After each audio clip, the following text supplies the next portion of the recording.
Saudari-saudaraku terkasih dalam Tuhan Yesus Kristus, selamat pagi dan berkah dalam. Kita bertemu kembali dalam renungan harian Kamis 7 Desember 2023. Hari ini gereja mengajak kita memperingati Santo Ambrosius, uskup dan pujangga gereja yang hidup pada abad keempat. Ia lahir dari keluarga Kristen yang saleh. Ayahnya seorang gubernur dan ia menempuh pendidikan dalam bahasa Latin, Yunani, dan juga ilmu hukum. Maka tak heran ia menjadi ahli hukum yang handal. Keberhasilan dalam hukum ini membuat Kaisar Valentinianus tertarik dan mengangkat dia, Ambrosius, menjadi gubernur di Liguria dan Amelia yang berkedudukan di Milano, Italia Utara. Ketika Uskup Milan meninggal, terjadilah pertikaian antara kelompok Kristen dan kelompok ajaran sesat Arianisme soal siapa yang akan menggantikan uskup sekaligus sebagai pemimpin dan pengawas kota di Milano. Para Arianisme minta agar Kaisar Valentinianus menjadi penentu atau terlibat, tapi tidak mau agar dilaksanakan seperti lazimnya, yakni dilakukan oleh para imam beserta seluruh umat. Ketika mereka berkumpul untuk mengadakan pemilihan, Ambrosius sebagai gubernur datang ke Basilika untuk menjaga agar tidak terjadi kericuan. Ketika ia dalam pidato pembukaannya membacakan tata cara pemilihan uskup, tiba-tiba terdengarlah seorang anak kecil berteriak, "Uskup Ambrosius, Uskup Ambrosius." Dan serta-merta teriakan itu meredakan ketegangan dan mereka sepakat aklamasi memilih Ambrosius menjadi uskup Milano. Namun Ambrosius menolak karena itu jabatan yang terlalu mulia dan ia belum dibaptis. Namun atas desakan umat, akhirnya ia menerima jabatan itu. 6 hari berturut-turut ia menerima sakramen yang diterima sebagai uskup, dan barulah ia ditabiskan menjadi uskup setelah menerima sakramen-sakramen sebelumnya. Ketika menjadi uskup, hidupnya didedikasikan untuk umat, memberikan khotbah-khotbah yang baik, menjaga persatuan dan kemudian ajaran iman, dan dengan tegas ia melawan kaisar yang menyimpang dari iman. Bahkan tidak segan, ia pun mengucilkan kaisar dan baru akan diterima kalau ia bertobat. Ia benar-benar menjadi penjaga iman yang ulung.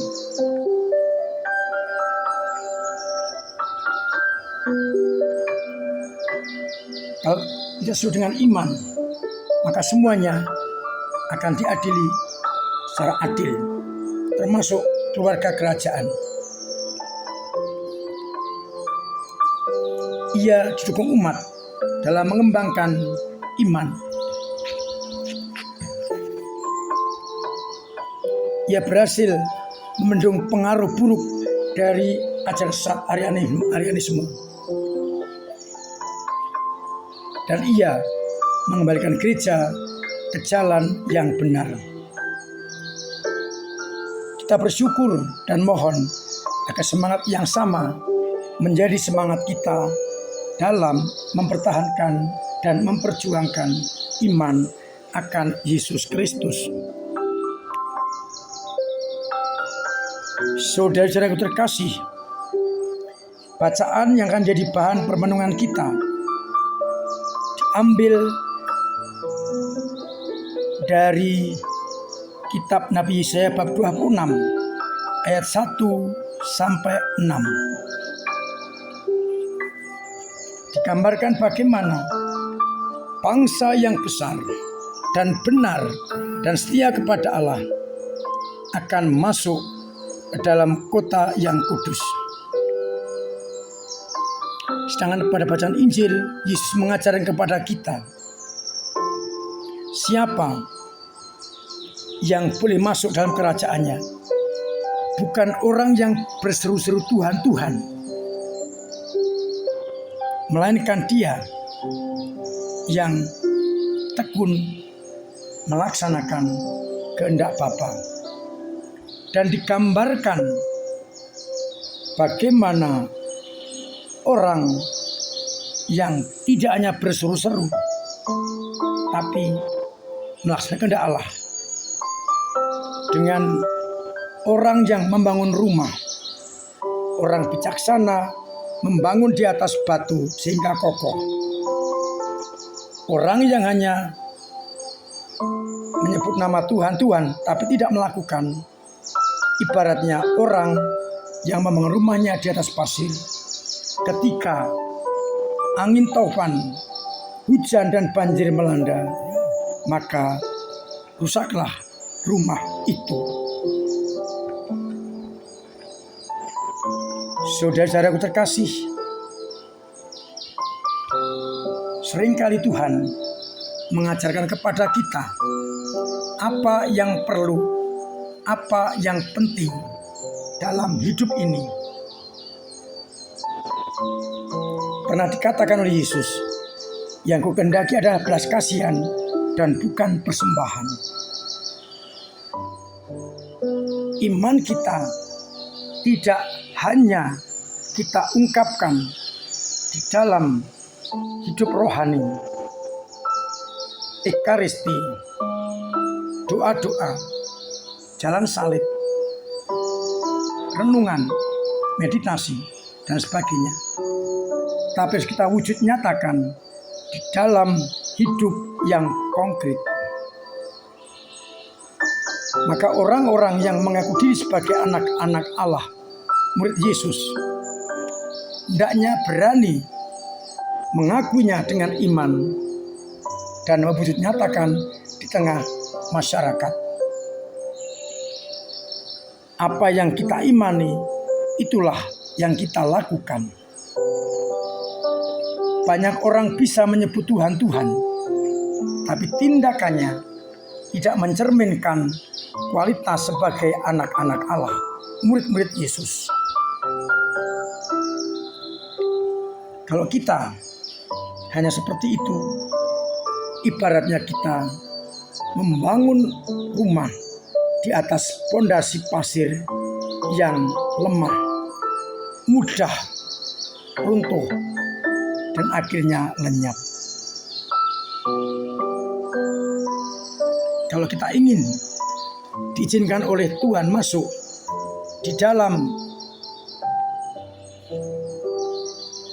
kerajaannya, maka kita hendaknya benar-benar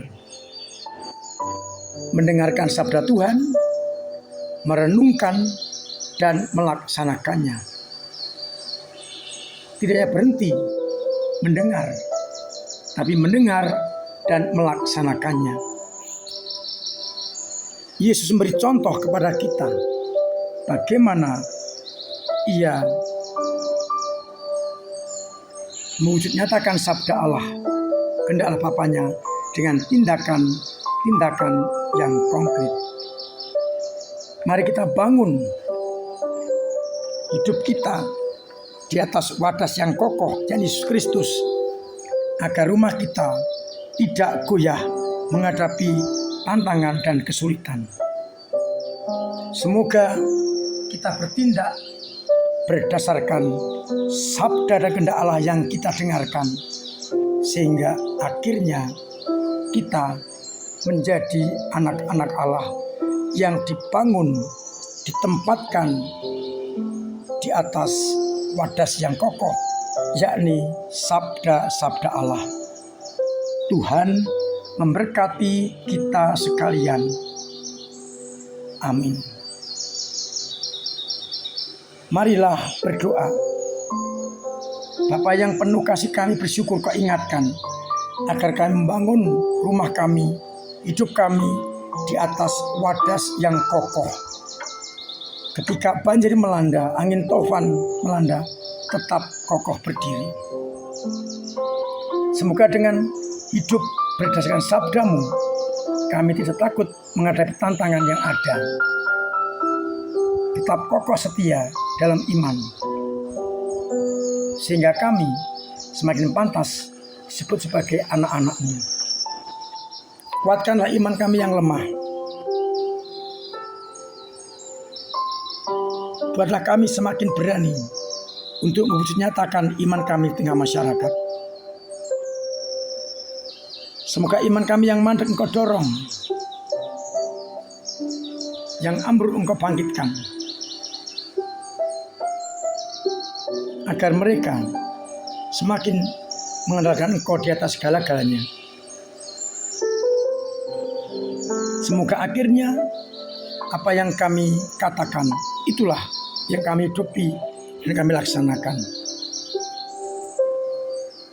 Maka kita akan menjadi semakin dekat dengan Engkau ya Bapa, sehingga pulih mewarisi kerajaan-Mu. Semoga umat-Mu yang sakit Engkau sembuhkan, yang punya beban berat Engkau ringankan, yang punya persoalan Engkau bantu mengurainya, dan yang kesulitan ekonomi Engkau bantu sesamanya dan usahanya. Biarlah akhirnya semua orang tetap mengalami kasih setia-Mu, mendengarkan sabda-Mu, merenungkan dan mewujud nyatakan setengah hidupnya. Untuk itu, sertai kami dengan berkat-Mu, Bapa dan Putra dan Roh Kudus. Amin.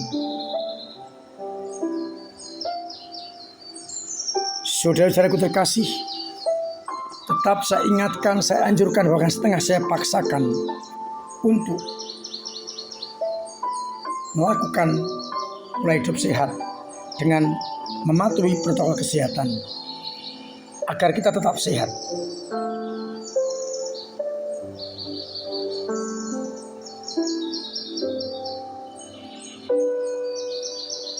Saya mengundang adik-adik Pia untuk terus mengikuti berbagai lomba menjelang Natal. Komsos membuka kesempatan untuk umat menyampaikan ucapan selamat Natal, baik pribadi atau perorangan, keluarga atau komunitas, atau kelompok-kelompok kategorial, ataupun juga usaha, agar bisa dikenal, bisa mengucapkan selamat Natal yang ditayangkan pada TV Monitor nanti. Saya mengundang panjenengan semua untuk ikut menyaksikan pameran foto sebulan penuh, foto dari masa ke masa, yang dipamerkan di antara Gedung Mandala Graha dan Gedung Maria Lasalet.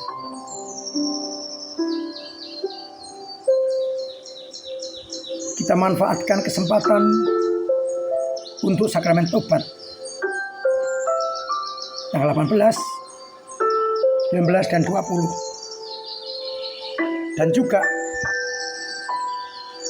pada Ekaristi harian setelah misa ada kesempatan tanggal 11 sampai tanggal 16. Terima kasih kepada semua yang telah berkontribusi kepada gereja. Semoga dengan cara masing-masing gereja semakin dibantu dengan doa, karya, tenaga, maupun dana. Semoga akhirnya gereja semakin mampu melayani umat karena bantuan panjenengan. Akhirnya saya mengucap selamat pagi, selamat merenungkan, salam sehat, Tuhan memberkati.